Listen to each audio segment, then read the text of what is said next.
शिरसाळा ग्रामपंचायतच्या निवडणुकीचं बिगुल वाजलंय.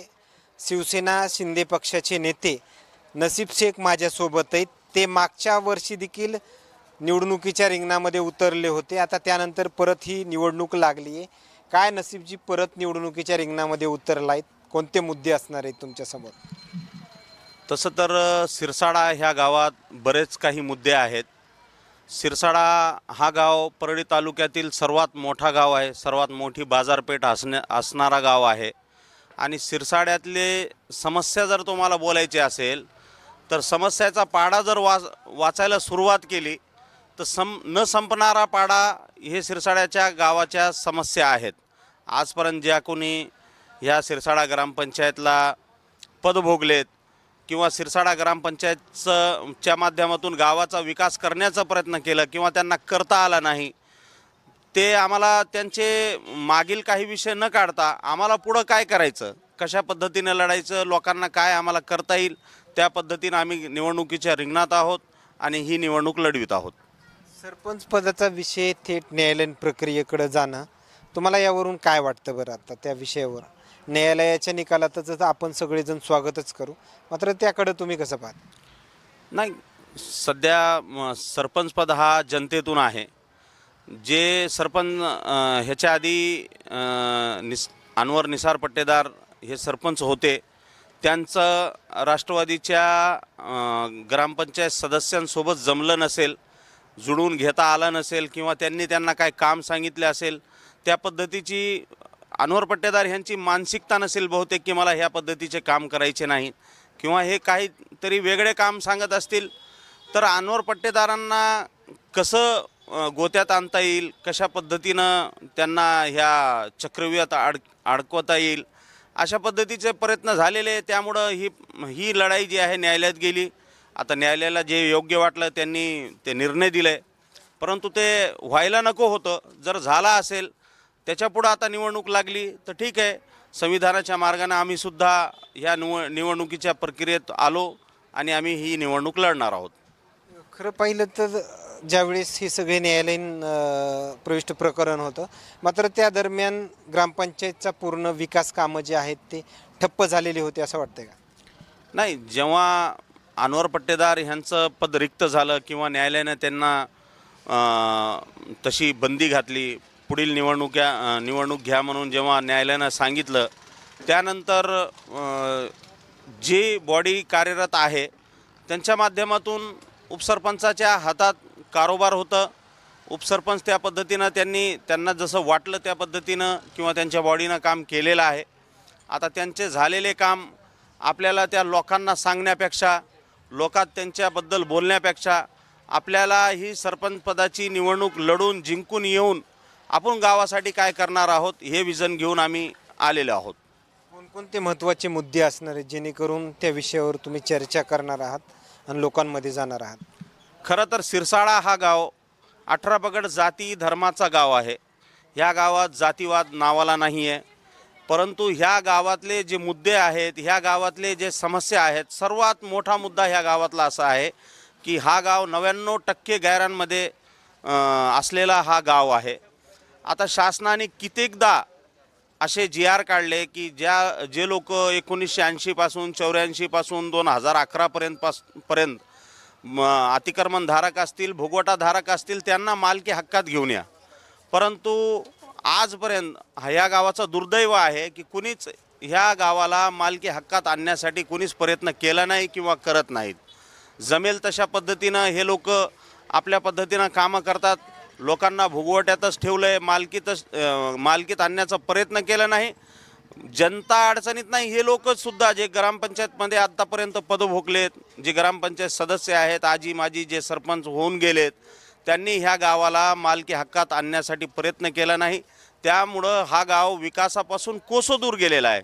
ह्या गावात पाण्याची समस्या आहे, ह्या गावात बस स्थानक नाही आहे, ह्या गावात दवाखान्याची अडचण आहे.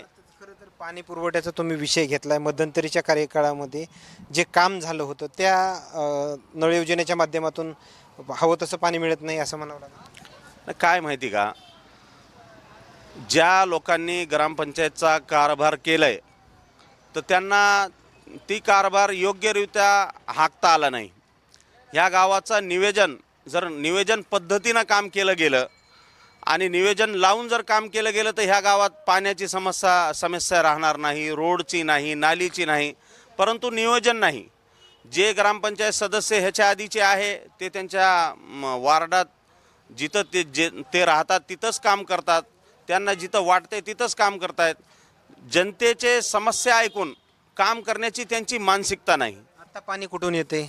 आता सध्या सुकडी गावाचा पुरवठा होता. आता इथून मागं जे तर गोवर्धनचा पाणी पुरवठा आहे, पाटबंधारेचा पाणी आहे आणि ह्या गावाला जलजीवन नळ योजनेचं जलजीवनचं सुद्धा भेटलेलं आहे किंवा जलजीवनच्या माध्यमातून ह्या गावाला पाणी पुरवठ्याचा योजना भेटलेली आहे. आता खरं तर धनंजय मुंडे यांची मोठी फिल्डिंग जी आहे ते पाहायला मिळते. त्यांचे जे 5 ते 6 उमेदवार आहेत त्यांनी ते काल बैठकीमध्ये असं देखील म्हटलं की फक्त एकच उमेदवार जे आहे ते तुमच्यामधून निवडा. मात्र तुम्ही एकनाथ शिंदे पक्षाचे एक नेते आहात, तुम्ही निवडणूक लढवतात. हे मोठं आव्हान असणार आहे त्यांच्यामधून जर एकच उमेदवार निवडणुकीच्या रिंगणात उतरला तर. कसं आहे माहिती का, सिरसाडा ग्रामपंचायतवर हा शिवसेनेचा दावा आहे. आम्ही काय पहिल्यांदा सिरसाडा ग्रामपंचायत लढवीत नाहीत. ह्याच्या आधीसुद्धा आम्ही अनेक निवडणुका ह्या सिरसाडा ग्रामपंचायतच्या माध्यमातून लढलेलो आहोत. खरं तर आता आम्ही महायुतीत आहोत. राष्ट्रवादी, अजित पवार गट किंवा भाजप आणि शिवसेना हे आम्ही तिघे मिळून आता सध्या आम्ही महायुतीत आहोत. त्यामुळं ही जागा सिरसाड्याला महायुतीत सोडण्यासाठी भाजप आणि राष्ट्रवादीनं पण मोठा मन करावा. हे जे 6 इच्छुक उमेदवार आहेत त्यांच्यात कुणाचा मेळ नाही आहे. हे धनुभाऊंनी जसं सांगितलं की बाबा एक उमेदवार ठरवा, ह्यांच्यात एक उमेदवार ठरणारच नाही किंवा ह्यांना ठरविता येणार नाही. इथल्या स्थानिक लोकांचा विषय बोलतोय मी. राहिला धनुभाऊंचा विषय, तर जेव्हापासून आम्ही ह्या सिरसाड्यात महायुतीत काम करतोय किंवा धनुभाऊंचा व्यक्तिगत काही विषय असलं किंवा कोणतेही विषय समोर आले तर आम्ही थोडक्यासाठी राजकीय जोडे बाजूला ठेवून खंबीरपणाने धनुभाऊंच्या सोबतीला उभा राहिलो, पंकजाताईंच्या सोबतीनं उभा राहिलो. ताई काही यामध्ये लक्ष घालतील असं वाटतंय का तुम्ही या नगर ग्रामपंचायत? नाही, आता काय महायुतीचा विषय आहे. महायुतीच्या विषयाअंतर्गत जर एखादा उमेदवार इथं ठरलं गेलं मग ते शिवसेनेचा का असेना, तर ते मेसेज जर ताईंपर्यंत गेलं किंवा सिरसाडा पोटनिवडणूक आहे आणि महायुतीतर्फे लढत आहेत, मी असं ऐकण्यात आलं आहे किंवा बघितलं आहे सुद्धा आम्ही की भाजपचे सुद्धा 2 इच्छुकांनी फॉर्म भरलेला आहे. 6 राष्ट्रवादीचे इच्छुक उमेदवार आहेत, 2 भाजपचे आहेत आणि शिवसेनेकडनं मी एकमेव उमेदवार आहे जे निवडणुकीच्या रिंगणात आहोत. आता तुम्ही काही वरिष्ठ नेत्यांच्या माध्यमातून किंवा प्रत्यक्ष धनंजय मुंडे असतील किंवा पंकजा मुंडे असतील किंवा वरिष्ठ नेत्यांच्या माध्यमातून ह्या 2 नेत्यांना काही चर्चा वगैरे केली का की सिरसाडा ग्रामपंचायत निवडणूक ही शिवसेनेला हे पद सोडावं म्हणून सरपंच पदाचं? आम्ही सध्या तरी धनुभाऊंना बोललो नाहीत. वरिष्ठ पातळीवर आज आम्ही कळविलं की सिरसाडा ग्रामपंचायतची पोटनिवडणूक हे शिवसेनेसाठी सोडून घ्यावी. येणाऱ्या पुढल्या जिल्हा परिषदेनी पंचायत समितीला भाजप आणि राष्ट्रवादीनं सिरसाडा गट लढलं तरी आम्हाला हरकत नाही, अशा पद्धतीचा आम्ही वरिष्ठांना मेसेज दिला. परंतु इथल्या स्थानिक लोकांना, इथले जे स्थानिक ग्रामपंचायतचे सदस्य आहेत किंवा पदाधिकारी आहेत त्यांना मी स्वतः भेटून सांगितलं की आपण सगळे महायुतीत आहोत. एवढे 8-10 इच्छुक उभा करण्यापेक्षा आपण सगळे महायुतीची एक बैठक घेऊ. महायुतीत तुम्ही आम्हाला शिवसेनेला सिरसाडा ग्रामपंचायतचं सरपंचपद सोडा. येणाऱ्या जे जिल्हा परिषद आणि पंचायत समितीच्या निवडणुका आहेत ते आम्ही लढविणार नाही, अशा पद्धतीचं मी त्यांना बैठक घेऊन सांगितलं. परंतु त्यांचा कुणाचा एकमेकात मेळ नाही किंवा त्यांचा उमेदवार फायनल नाही. त्यामुळं इथं स्थानिक लेवलला कोणाला बोलावं आणि त्यांना बोललं तरी त्यांचं उत्तर येत नाही, त्यामुळं आम्ही गप झालो. आणि जर ह्यांनी जरी निवडणूक लढवायची जरी ठरवलं, 2-3 उमेदवार राष्ट्रवादीच्या या उमेदवारापैकी जरी उतरले, मात्र तुमचा उमेदवारी अर्ज विड्रॉल वगैरे होणार नाही, तुम्ही लढायचा निर्णय हा कायम आहे? नाही, माझी